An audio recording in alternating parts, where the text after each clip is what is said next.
Il était une fois l'histoire des cités des cheminots. Elles sont grandes, elles sont belles et sont toujours aussi bien préservées, et pourtant, elles ne sont plus toutes jeunes. Les cités des cheminots ont fêté leurs 100 ans cette année.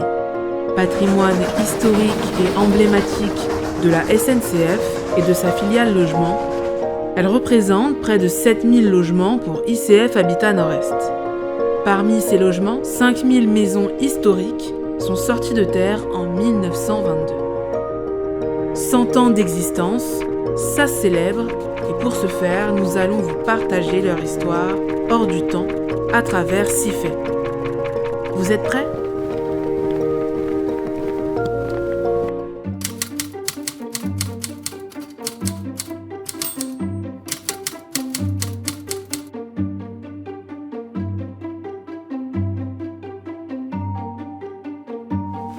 Elles ont été bâties pour loger les cheminots à proximité des gares et des voies ferrées. Au sortir de la Première Guerre mondiale, les établissements ferroviaires doivent recruter massivement du personnel pour assurer la reconstruction et l'entretien des voies ferrées et des gares. Pour répondre à ce besoin de recrutement massif, 12 000 logements dans 32 cités des cheminots vont être construits en 1922.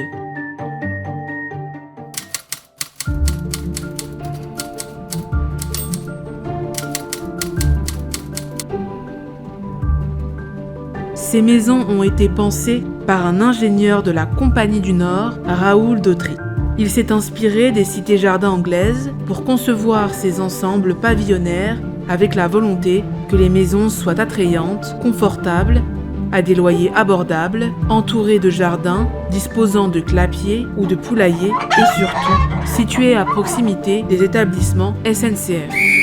Ces maisons, avant-gardistes et fonctionnelles, jouissaient alors d'un confort optimal avec des prestations peu répandues à l'époque.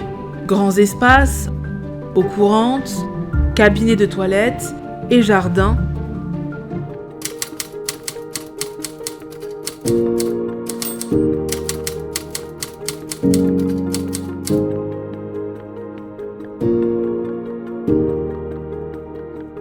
Les cités des cheminots étaient considérées comme des villes dans des villes. Elles ont été conçues avec des principes communautaires permettant aux cheminots de vivre ensemble.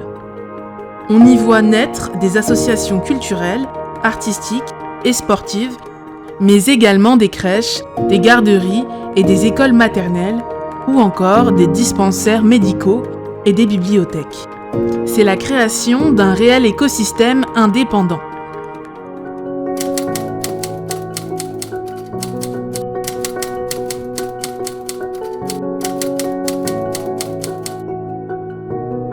Difficile à croire, mais pourtant vrai, elles ont été bâties en un temps record. Avec le soutien très actif de l'État, les 12 000 logements des cités des cheminots ont été construits en seulement 2 ans.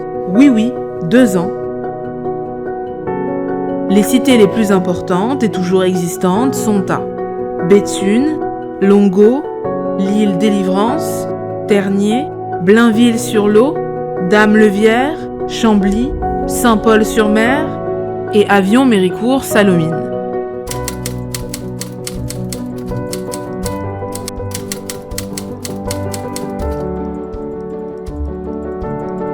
Après 100 ans d'existence, vous vous demandez sûrement ce que sont devenues les cités des cheminots.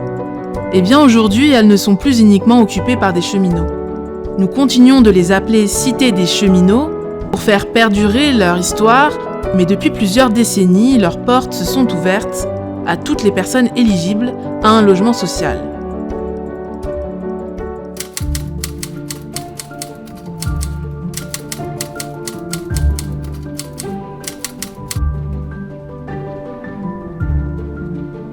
Malgré les ravages provoqués par la Deuxième Guerre mondiale, elles ont su résister au temps et garder leur attractivité.